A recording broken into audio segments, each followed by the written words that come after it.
السلام علیکم ناظرین میں ہوں ظفر اقبال ظفر اور آپ دیکھ رہے ہیں پروگرام مداوا کون کرے گا۔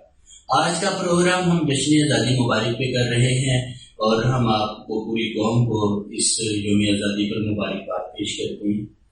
ناظرین، ہم اس پروگرام کو ہمارا مقصد تھا کہ اسے یوم آزادی کے حوالے سے جو ہمارے قائد اعظم محمد علی جناح ہیں اور جو بانی پاکستان اور اس وقت کے جن مذہبی رہنماؤں نے اپنا کردار ادا کیا تھا، جس کلمے کی بنیاد پر یہ پاکستان بنا تھا، ہم چاہتے ہیں کہ ہم وہ پیغام آپ تک پہنچائیں۔ آزادی تو ہر سال ہم مناتے ہیں، مگر ان تعلیمات پر جب تک اثر نہیں کیا جائے گا، وہ عمل نہیں کیا جائے گا، تب تک اس پاکستان کی جو اوریجنل افادیت ہے، اس کے جو مقاصد ہیں، وہ کوئی بھی پاکستانی حاصل نہیں کر سکے گا۔ قائد اعظم 1947 کے دوران دستور ساز اسمبلی میں خطاب کرتے ہیں کہ ہم نے پاکستان اس لیے نہیں حاصل کیا کہ یہ ایک زمین کا ٹکڑا تھا، بلکہ اس لیے حاصل کیا کہ یہاں پر ہم اسلامی تعلیمات پر عمل کر کے اپنی مذہبی زندگی کو خوشگوار کر سکیں اور دنیاوی اور دینی آخرت کی کامیابیاں حاصل کر سکیں۔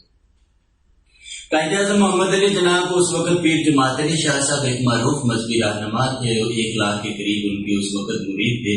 آپ نے قائد اعظم محمد علی جناح کو تحفہ بھیجا اور تحفے میں 3 چیزیں بھیجی، جس میں ایک قرآن پاک، دوسرا جائے نماز اور تیسرا تسبیح۔ جب قائد اعظم محمد علی جناح نے وہ تحفہ رسیو کیا تو جواباً خط لکھا اور خط میں شکریہ ادا کیا اور کہا کہ حضور، مجھے پیغام مل گیا ہے، آپ کے اس تحفے میں کیا پیغام ہے؟ آپ نے قرآن پاک مجھے اس لیے بھیجا کہ میں اس کو پڑھوں اور اللہ کے احکامات کو جانوں اور اس کو اپنی قوم پر نافذ کرنے کے لیے عملی کردار ادا کروں۔ اور جائے نماز آپ نے اس لیے بھیجا کہ اس پر میں اللہ کی اطاعت کروں، کیونکہ جو اللہ کی اطاعت نہیں کرتا اس کی قوم اس کی اطاعت نہیں کرتی۔ اور تسبیح آپ نے اس لیے بھیجی کہ اس پر میں درود شریف پڑھوں، کیونکہ جو درود نہیں پڑھتا اس پر اللہ کی رحمت نہیں ہوتی۔ تو ناظرین، یہ جو بزرگوں کی بنیاد تھی، کلمے کی بنیاد پر یہ ملک بنا تھا، اس میں ہم نے اسلامی تعلیمات کو لے کے چلنا تھا، مگر بدقسمتی سے آج جس حالات کا ہم شکار ہیں وہ یہی وجہ ہے کہ ہم اپنے اصل اسباب سے ہٹ گئے ہیں، اصل مقاصد سے ہٹ گئے اور ترقی کی ایک دور میں شامل ہو گئے۔ یہ کبھی نہیں ہو سکتا کہ ہم جس بنیاد پر یہ ملک بنا ہے اس کو اگنور کر کے کبھی بھی وہ مقاصد حاصل کر سکے جو قائد اعظم محمد علی جناح نے ہمیں بتائے ہیں، جو فاطمہ جناح نے ہمیں بتائے ہیں۔ آج کے اس پروگرام میں قوم کو ایک خصوصی خواتین کی طرف سے آزادی مبارک کا پیغام دینے کے لیے ہم نے اپنے پروگرام میں محترمہ کرن وقار صاحبہ، جو ایک معروف کالم نگار ہے، شاعر ہیں، ان کو خصوصی دعوت دی۔ ان کا شکریہ ادا کرتے ہیں کہ وہ ٹائم نکال کر یہاں پہ تشریف لائے۔ ہم جانیں گے کہ خواتین کے حوالے سے یوم آزادی مبارک پر یہ کیا پیغام دینا چاہتی ہیں اور کون سی تعلیمات ہیں جن کو اجاگر کرنا چاہتی ہیں۔ کرن وقار صاحبہ، بہت شکریہ آپ تشریف لائے۔ تو خواتین کے حوالے سے آپ کیا کہنا چاہیے؟ خواتین کے حوالے سے میں ایک پیغام دینا چاہوں گی عورتوں کو کہ وہ جس طرح فاطمہ جناح صاحبہ نے اس ملک کے ترقی کے لیے کام کیا، آج کل کی خواتین زیادہ تر اپنے مفادات کے لیے کام کرتی ہیں، وہ ملک کی ترقی کے لیے کام نہیں کرتی۔ زیادہ تر مفاد پرستی کا دور ہے۔ اگر ہر خواتین فاطمہ جناح کی طرح انسانیت کے لیے آگے بڑھے تو ہمارا ملک ترقی کر سکتا ہے۔ اس لیے ہمارا ملک خسارے میں جا رہا ہے۔ ہم سیاستدانوں کو نشانہ تو بناتے ہیں، لیکن ہم خود کو سدھارتے نہیں ہیں۔ ہم اگر ہر فرد باہر اپنے آپ کو ٹھیک کرنے کی کوشش کریں تو ہمارا ملک بہتر ہو سکتا ہے۔ ہم غیر لوگوں کو آگے آنے کا موقع خود دیتے ہیں اور بعد میں خود پچھتاوا کرتے ہیں کہ یہ ہمارے ملک میں کس طرح کی حکمرانی ہے۔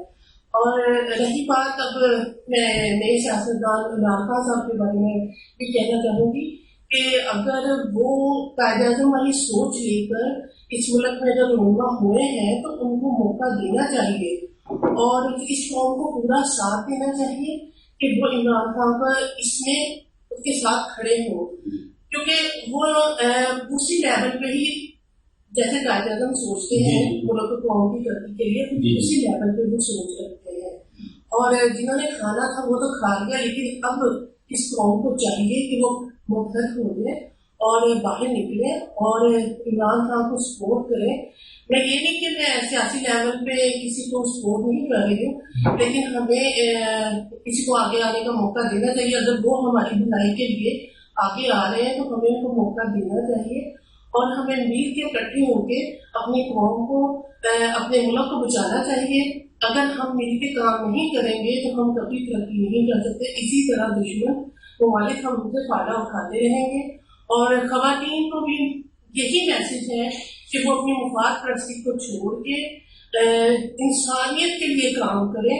جہاں جہاں برائی ہے اس کو ختم کریں اور انسانی فلاح بہبود کے لیے کام کریں. ہم ویلفیئر ٹرسٹ تو کھول لیتے ہیں لیکن اس ویلفیئر ٹرسٹ کو بھی ہم اپنے مفادات کے لیے ہی استعمال کرتے ہیں. اس پہ اس طرح سے کام نہیں کیا جاتا جس طرح سے کرنے کا کہ ہم مزدوروں اور غریبوں کو اپنے فائدے کے لیے استعمال کرتے ہیں اور انہیں سے ہی NGO بنا کے ہم اپنا پیسہ کمانے کا ذریعہ حاصل کرتے ہیں. اور اس لیے میں یہ میسج دینا چاہتی ہوں کہ سب سے پہلا کام ہمیں خود کو ٹھیک کرنا ہے. جب ہم خود کو ٹھیک کر لیں گے ہمارا ارد گرد کا ماحول ٹھیک ہو جائے گا. تو یہی ہے کہ ہم 14 اگست کا دن تو مناتے ہیں لیکن اس کو سمجھتے نہیں ہیں. جو قائد اعظم کا فرمان تھا اس کے فالو فیل پہ ہم باتیں تو کرتے ہیں لیکن اس کو عملی جامعہ نہیں پہناتے. ہم کبھی بھی عملی کے کام تک جب تک نہیں کریں گے تب تک ہم کامیاب نہیں ہوں گے. صرف باتوں سے پیٹ نہیں بنتا. بالکل. اور میں تحریک ٹی وی کا شکریہ ادا کرتی ہوں کہ انہوں نے مجھے یہ موقع دیا کہ میں اپنا پیغام عوام تک پہنچا سکوں. اور میں ظفر صاحب کا بہت بہت مشکور ہوں کہ انہوں نے مجھے یہ موقع دیا کہ میں اپنا پیغام آپ تک پہنچا سکوں. جی بہت شکریہ. آپ تشریف لائے, بڑے خوبصورت خیالات کا اظہار آپ نے کیا. ناظرین, جاننے کی ضرورت ہے کہ ہمیں اصل میں کیا کرنا چاہیے. جن حقائق کی نشاندہی محترمہ کرن بکار صاحبہ کر رہی تھی بالکل یہ ایسے ہی ہے. اگر ہم ایک بکری لیں اور اس کا پیٹ پھاڑ دیں اور اس کا گوشت بنائیں اور لوگوں کو کھلائیں تو یقیناً کوئی نہیں کھائے گا کیونکہ وہ حرام ہوگی. اسے نبی کریم صلی اللہ علیہ وسلم کے طریقے پر ذبح نہیں کیا گیا. تو اسی طرح جو کام نبی کریم صلی اللہ علیہ وسلم کے طریقے سے ہٹ کے کیا جائے گا وہ حرام ہو جائے گا. یہ بہت اچھی انہوں نے بات کی. اب عمران خان صاحب کو موقع دیا ہے اس قوم نے تو ہمیں ان کو سپورٹ بھی کرنا چاہیے. اور جو انہوں نے اعلان کیا ہے کہ اس کو مدینہ کی ریاست بنائیں گے تو جناب میں یہ بھی آپ کو بتا دوں کہ مدینہ کی ریاست بنانے کے لیے سب سے پہلے آپ کو سودی نظام ختم کرنا پڑے گا. آپ یورپ مغرب سے جتنے مرضی قرضے لے لیں, اس قوم کو قرضوں میں ڈبو دیں, یہ سڑکیں سونے کی بھی بنا دیں, مگر اس کی بنیاد اگر سود ہے اللہ کے ساتھ اعلانے جنگ ہے تو یہ قوم کبھی بھی راحت حاصل نہیں کر سکتی. ہمیں چاہیے کہ ہم حلال کو ترجیح دیں, اپنے پیروں پہ کھڑے ہوں اور اپنے ملک میں ہر پاکستانی اپنا اپنا حصہ ڈال کر اپنا کردار ادا کرے تاکہ دنیا میں یہ ملک ایک نام سے پہچانا جائے جس کی بنیاد پر یہ بنا تھا. یہ حضور پاک صلی اللہ علیہ وسلم کی مبارک ہستی کے نام سے منسلک ہے. جس طرح گھر کے باہر ایک بورڈ لگا ہوتا ہے اس گھر میں رہنے والوں کا, اسی طرح اس پاکستان کی گھر کے باہر جو تختی لگی ہوئی ہے وہ رسول اللہ کی لگی ہوئی ہے, تو سرکار دو عالم صلی اللہ علیہ وسلم کی لگی ہوئی ہے. اور کبھی بھی ہم یورپ کو کاپی کر کے آگے نہیں بڑھ سکتے. ہم اسلامی تعلیمات پر ہی آگے جا سکتے ہیں. جیسا کہ میں نے آپ کو شروع میں یاد بھی کروایا کہ قائد اعظم محمد علی جنابی اسلام کی بنیاد پر ہی اس ملک کو لے کے چلے تھے, اور جو علامہ اقبال نے اپنی شاعری میں بھی اسلام کی ہی ترجمانی کی ہے. تو یہ اسلامی تعلیمات کو پکڑنا بہت ضروری ہے. اس پر عمل کر کے ہم اپنی دنیاوی اور دینی ترقی بھی حاصل کر سکتے ہیں اور دنیا کو وہ جواب بھی دے سکتے ہیں جس کی بنیاد پر یہ ملک بنا تھا. ہم جب تک وہ منظر پیش نہیں کریں گے کہ یہ ہمارے مقاصد تھے تب تک دنیا ہم پر حیران بھی ہوتی رہے گی کہ ان کو 60-70 سال ہو گئے, ابھی تک انہوں نے پاکستان کے وہ مقاصد دنیا کے سامنے نہیں رکھے. تو میں پوری قوم سے, آپ دیکھنے والوں سے گزارش کرتا ہوں کہ خدارا اپنی اور اپنے محلہ کی اور اپنے سیاستدانوں کی اصلاح کیجیے, اسلام کا دامن پکڑیے اور قائد اعظم محمد علی جناح کی تعلیمات پر عمل کر کے اس ملک کو دن دگنی اور رات چگنی ترقی کرنے کے لیے اپنا کردار ادا کریں. آپ لوگوں کا بہت شکریہ. اللہ اور تحریک ٹی وی سے 14 اگست آپ سب کو بہت بہت مبارک ہو. آپ بھی کہتے ہیں یہ ایٹیٹیوڈ میں چلے گئے. جی, یہ آپ سب کو بہت بہت 14 اگست مبارک ہو. اپنے اور اپنے غریب پاکستانیوں کا خیال رکھیے, دوسروں کا خیال رکھیے اور اپنا حصہ ضرور ڈالیے. بہت شکریہ.